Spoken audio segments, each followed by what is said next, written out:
전도서가 총 몇 장까지 있다고 말씀을 드렸죠?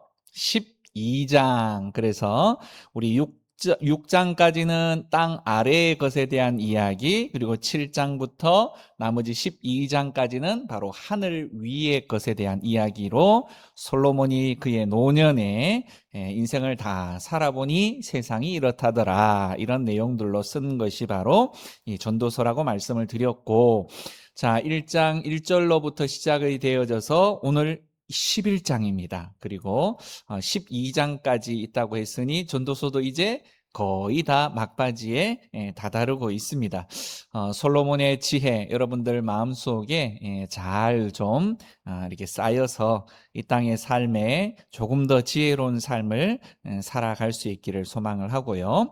오늘 솔로몬이 노년에 쓴 이 전도서, 바로 땅의 것을 위해서 살지 말라라는 교훈들 다시 한번 마음에 새겼으면 좋겠습니다. 자, 오늘 우리 본문 7절에 우리가 읽지는 않았습니다만은 7절에, 지금이 아닌 7절에 보면 빛은 실로 아름다운 것이라 이렇게 말씀을 하고 있는데요.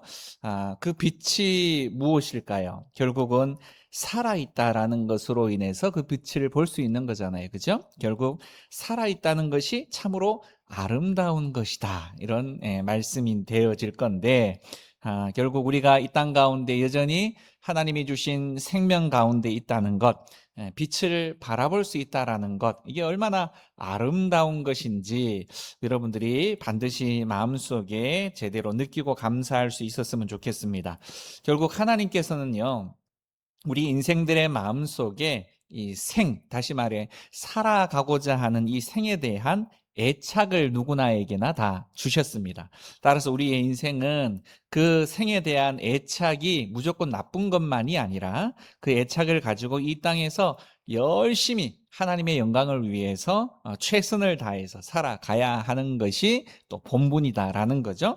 자, 그러나 이 땅에서 살아가되 영원히 살 수 있는 것은 아니기 때문에 바로 우리의 영원, 바로 하나님의 나라에 대한 사모함, 또 그것을 위해서 준비하고 이 땅에 심어가는 삶을 살아가야 한다라는 겁니다. 결국 영원한 것이 뭘까요? 영원한 것은 하나님의 나라인 것처럼 바로 하나님, 또 그분의 말씀, 하나님의 은혜, 인간의 영혼, 우리의 몸은 죽을 수 있지만 영혼은 영원히 하나님의 나라에서 함께 살아가야 할 존재이다 보니까 이런 것들에 대한 중요성을 알고 그것을 위해서 살아가야 한다라는 겁니다. 자, 그러기에 우리가 하나님을 위해서 일을 하면 결국 그것이 바로 영원한 것입니다. 전도도 영혼을 살리는 일이기 때문에 영원한 것이고, 예배하는 것도 또 영혼을 사모하는 그 일들이기 때문에 또 영원한 것입니다. 또한 하나님의 말씀을 배우고 또 말씀대로 순종하려고 여러 가지 우리가 가진 애를 쓰는 것, 이것 또한 영원한 것을 위해서 준비하며 살아가는 우리의 삶이다라는 거죠. 그리고 영혼을 위해서 기도해주고 또 양육하고 또 돌보기 위해 애쓰는 이 모든 것, 이것이 바로 영원을 위해서 준비하며 살아가는 우리의 삶이 되어지는 겁니다. 결국 영원한 것을 위해서 하는 것은 절대로 없어지지 않는 것이라고 말했고, 결국 그러한 일들을 통해서 하나님 나라에 가서는 바로 상급을 받게 되어지는 것입니다. 물론 우리가 꼭 천국에 가서만 이 상급을 받는 것이 아니라 이 땅에서도 완벽하지는 않지만 다 거두지는 못할지라도 하나님께서 심은 대로 거두게 하시는 상급을 또 받을 수 있는 부분이 있습니다. 결국 하나님께서 이 땅 가운데 우리에게 다 주시고자 하시는 마음이 있지만 이 땅에서 다 우리가 받아버리면 어떻게 돼요? 하늘나라에 가서 받을 게 없잖아. 그죠? 결국은 하나님의 심판, 의로운 자에게는 더 큰 하나님의 보상이 따를 것이고, 이 땅 가운데 악한 모습으로 살아갔던 자들에게는 하나님의 심판이 그들에게는 무서운 형벌로 다가올 수밖에 없다라는 거죠. 자, 그렇다면 1절부터 한 절씩 한번 살펴보도록 합니다. 1절에 너는 너의 떡을 물 위에 던져라. 여러 날 후에 도로 찾으리라. 이런 말씀이 있어요. 자, 이 말씀만 봐가지고는 무슨 말인지를 잘 모를 것 같아요. 결국 이 말은 우리들의 물질의 생활에 대한 내용들을 이야기를 하고 있는데, 이 물질의 생활을 좀 바르게 하라라는 이야기입니다. 무슨 이야기냐? 우리는 열심히 돈을 벌어야 하죠. 또 그것은 쉬운 일은 아니지만 또 열심히 돈을 벌어서 깨끗한 부자가 되기를 사모해야 한다라는 겁니다. 깨끗한 부자. 물질을 바로 부지런히 벌어야 하고 또한 잘 써야 한다라는 거죠. 하나님께서는 우리에게 물질을 주실 때 그냥 집에다가 잘 쌓아두라고 주신 것이 아니라는 겁니다. 이것을 잘 사용하라고 주신 것이다라는 겁니다. 결국 어떤 이는 우리 주변에도 그런 분들이 참 많이 있죠. 구두쇠라는 말처럼 물질을 그냥 쌓아두는 것으로만 재미를 느끼는 사람들이 있습니다. 그저 이 통장을 여러 가지 통장을 그냥 들춰보면서 하하 내가 이만큼 쌓았구나 동그라미 하나가 더 늘어갈수록 그냥 기쁨이 늘어나는 그런 내용들로만 살아가는 사람들이 있는데 결코 그렇게 해서만은 안 된다라는 건데요.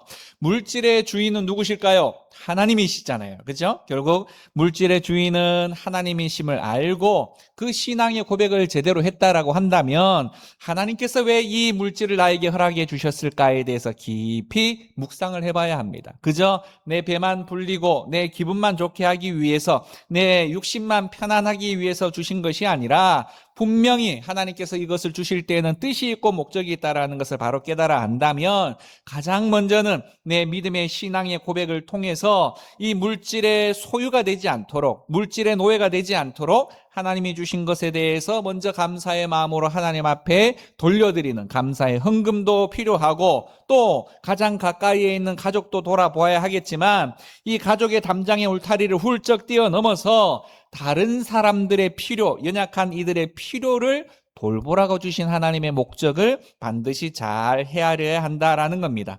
오늘 보시면 내 떡을 물 위에 던져라 이렇게 말씀하고 있는데 물 위에 떡을 던졌다라고 말하는 것은 내가 그것을 던져버리면 내 어떤 이 통제권 안에 들어올 수 있는 거예요 없는 거예요? 흘러가는 물에 던져버리면 그냥 가버리면 내가 잡지도 못하고 건지기도 어렵습니다. 결국 물 위에다가 떡을 던진다라고 말하는 것은 미련 없이 던지는 거죠. 미련 없이. 결국 우리가 그 물질을 사용하는 그 내용, 결국 구제를 할 때 또 남을 도울 때 이 모든 것이 아유 내가 피땀 흘려서 번 돈인데 이 사람 저 사람 주워버리면 그들이 정말 내 도대체 고마움은 알기나 할까? 이런 생각이 들기도 하죠. 네. 하지만 오늘 성경은 구제를 할 때 오른손이 하는 것을 왼손이 모르게 하라.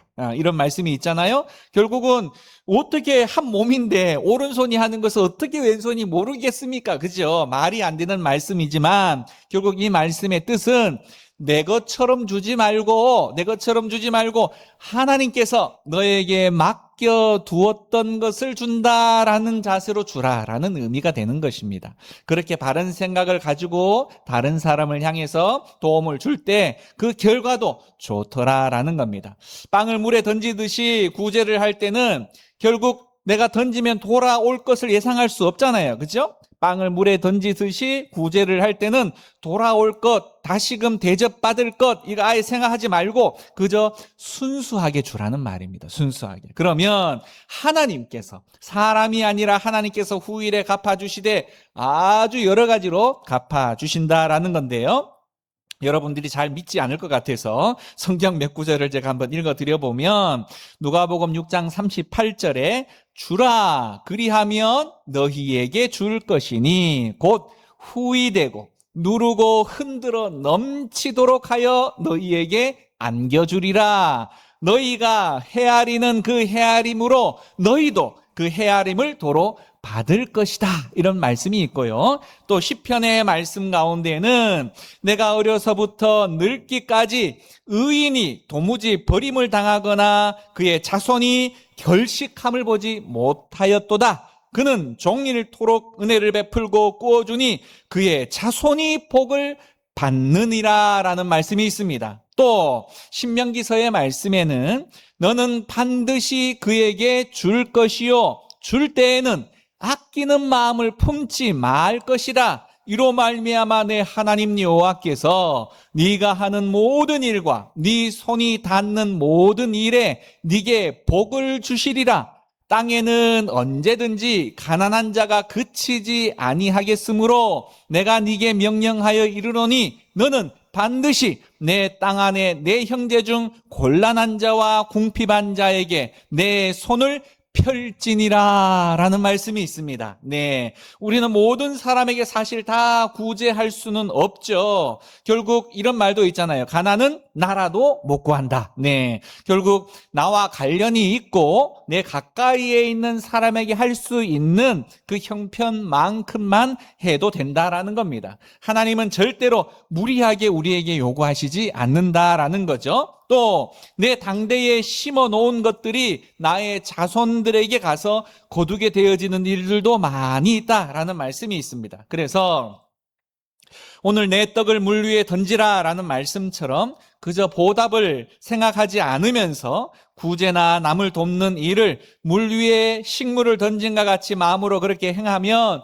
여러 날 이후가 되어질 때 도로 찾게 되어지는 것처럼 하나님이 복을 주신다라는 겁니다. 내가 생각지도 못하는 그때에 하나님이 채워주신다라는 말씀이죠. 2절 말씀을 계속 보시면 7에게나 8에게 나눠줄지어다. 무슨 재앙이 땅에 임할는지 네가 알지 못함이니라 이렇게 말합니다. 네, 구제할 때도 7에게나 또 8에게 나누어 주라라고 말씀하고 있는데요. 자, 우리는 어때요? 구제할 때 한 사람에게 집중해서 이렇게 좀 내가 가지고 있는 돈을 좀 이렇게 몽땅 주는 것을 통해서 좀 본때 있게 좀 멋있게 이렇게 구제하고 싶은 마음들이 간혹 있습니다. 하지만 이 도와줄 때 좀 표가 나야 된다라는 생각 때문에 그렇게 하는 경우가 있는데 하나님은 내게 생기는 대로 조금씩이라도 필요한 사람에게 나누어 주라고 말씀하시지 그렇게 본때 있게 뭔가를 하려고 굳이 하지 않아도 된다라는 겁니다. 왜 그러냐? 무슨 재앙이 땅에 임할는지 네가 모르기 때문이다 라고 말씀을 하는데요. 이 사람에게도 나눠주고 저 사람에게도 나눠주다 보면 내가 재앙을 만나서 어려움에 처하게 되어질 때 그중에 어떤 사람이 나를 도와줄지 모르게 된다라는 의미입니다. 예, 그래서 하나님께서는 나눌 때도 내 생각대로 한꺼번에 한 사람에게 많이 주면 효과가 있다라는 그런 생각을 가지지 말고 주변에 어려움인 사람들이 눈에 보일 때마다 하나님이 감동해 주실 때마다 그때 구제하라라고 말씀하시는 겁니다. 가진 것을 남을 위해 사용할 줄 아는 자만이 결국 환난 날에 하나님께서 바로 우리들 가운데에 그런 안전에 대한 그런 내용들을 허락해 주실 수 있는 부분이 있기 때문에 결국 우리가 하는 그 모든 행동들은 하나님께 저축하는 거예요.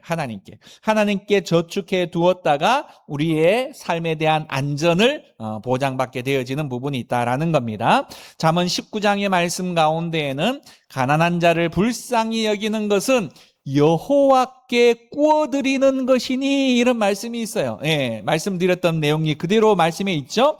그의 선행을 그에게 갚아 주시리라 이런 말씀이 있다는 겁니다.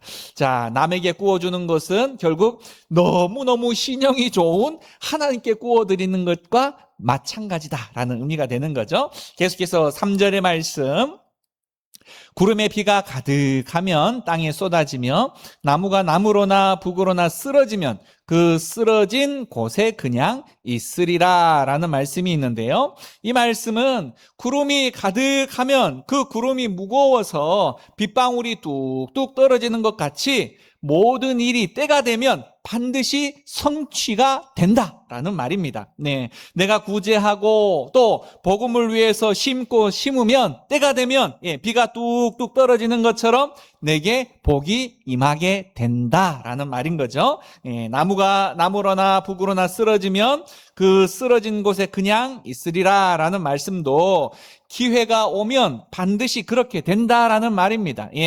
신약에 우리 사도행전에 보면 고넬료라고 말하는 이방인이 등장을 합니다. 그는 이방인이었지만요, 하나님을 경외했던 로마 군대의 백부장이었습니다. 그런데 그는 늘 기도하고 또 구제하는 것으로 이스라엘 백성들에게도 아주 의로운 자로 인정을 받았던 사람이었습니다.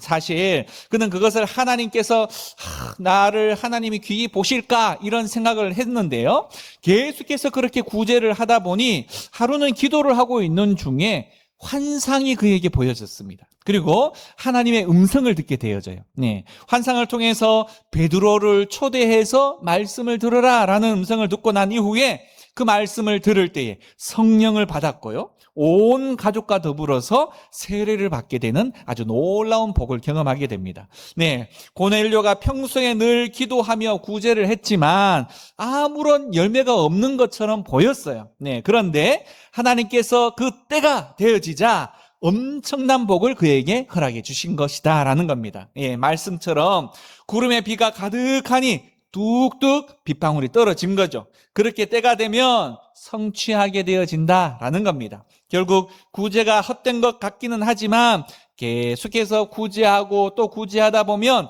하나님이 그 열매를 허락하시는 때를 만나게 되는 법입니다. 네. 구제를 하다 보면 때로는 우리들의 마음속에 낙심할 때가 있죠. 어떤 이는 구제를 하면 아유, 감사합니다. 이런 감사의 표현을 하는 그런 경우들도 있지만 또 어떤 경우는 아유, 이것밖에 안 주십니까? 막 이렇게 불평을 하는 그런 사람도 있고 좀 더 심하게는 아유, 어지간히 생색을 내네 이렇게 말하는 사람들도 만나게 됩니다. 자, 그들은 받는 데만 익숙해져 있기 때문에 또 그런 표현을 할 수도 있다라는 거죠. 그럴 때 구제를 베푸는 사람들 입장에서는 어떨까요? 아유, 마음이 얼마나 상하는지 몰라요. 그죠? 그러면서 저런 인간에게 줘봤자 소용이 있나? 이런 마음 때문에 주기가 싫어지는 그런 생각이 들기도 합니다. 하지만 오늘 성경이 말하는 것처럼 때가 되면 하나님이 다 갚으시기 때문에 사람의 반응을 따라서 구제할 것이 아니라 하나님의 말씀을 따라서 해야 된다라는 것을 우리는 잊지 말아야 합니다. 자, 계속해서 4절의 말씀. 풍세를 살펴보는 자는 파종하지 못할 것이요 구름만 바라보는 자는 거두지 못하리라 라는 말씀이 있는데요.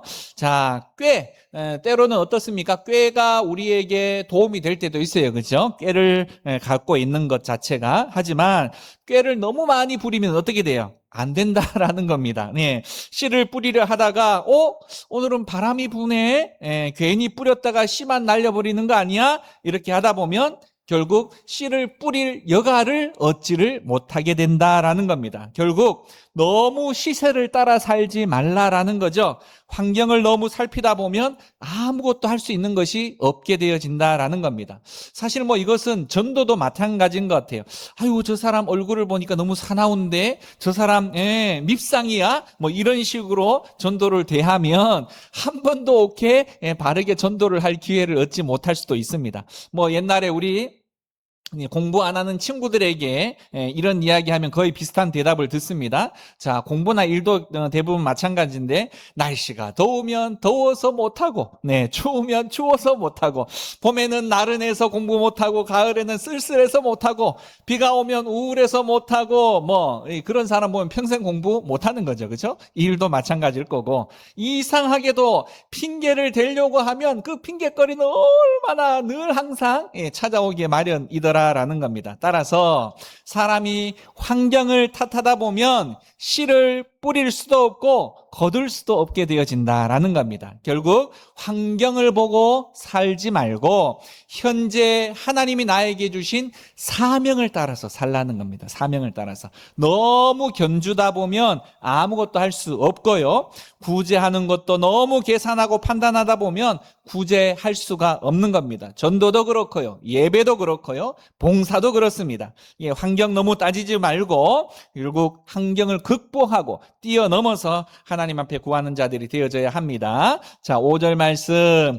바람의 길이 어떠함과 아이 벤 자의 태에서 뼈가 어떻게 자라는지를 네가 알지 못함 같이 만사를 성취하시는 하나님의 일을 내가 알지 못하느니라 라는 말씀이 있습니다. 네, 바람은 도무지 어디로 왔다가 어디로 가는지 우리가 알 수가 없죠. 네, 아이가 잉태되어져서 어머니 뱃속에서 뼈가 어떻게 생성되는지도 우리는 잘 알지 못합니다. 뿐만 아니라 결국 만사가 어떻게 성취되어지는 것, 이것은 오직 하나님만 아시는 것이지 우리는 알 수가 없는 겁니다. 모든 결과는 그래서 하나님이 주시는 것이죠. 우리가 알지 못하는 부분이 사실 너무 많이 있는 것입니다. 결국 내가 다 알고 난 이후에 해야 되겠다. 이렇게 생각하는 경우는 정말 어리석을 수밖에 없는 부분이죠. 따라서 겸손히 순종하며 하나님이 원하시는 대로 우리가 심기만 하라라는 것이고요. 그러면 하나님께서 합당한 때에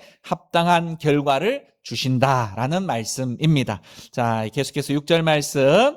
너는 아침에 씨를 뿌리고 저녁에도 손을 놓지 말라. 이것이 잘 될는지 저것이 잘 될는지 혹 둘이 다 잘 될는지 알지 못함이니라 라는 말씀인데요. 자, 우리는 어느 수준이 되어야 무엇을 할 수 있다 이런 생각을 합니다. 하지만 성경은 아침에도 뿌리고 저녁에도 손을 거두지 말라라고 했습니다.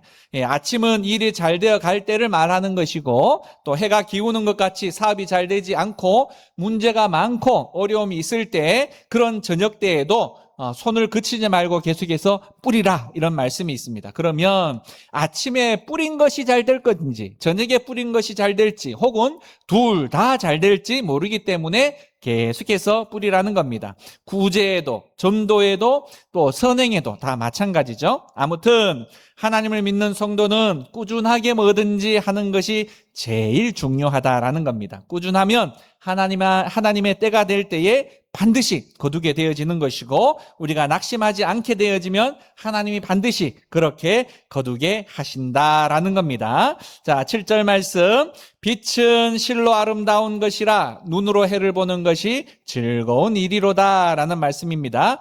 자, 이렇게 꾸준히 씨를 뿌리고 나가다 보니 빛이 정말 아름답다라는 겁니다. 날마다 놀고 날마다 자는 사람은 오늘 그냥 오늘 또 해가 떴네 이런 생각을 할지 모르겠지만 열심히 씨를 뿌리면서 살아가는 사람들에게는 그 수고의 땀에 대한 결과물들을 바라보게 되어질 때 마음이 흐뭇하고 하루하루가 너무 귀하게 되어집니다. 결국 아침에 일찍 일어나서 태양을 바라보면 정말 찬란하잖아요. 그죠? 네, 우리는 그런 이 복된 나라 가운데 살고 있습니다. 네, 하나님 우리가 살아서 이렇듯 태양빛을 바라보며 자유롭게 활동할 수 있는 것에 대해서 기뻐하고 감사하라라고 했습니다. 그 복을 기뻐하고 감사하면서 나누라는 거죠.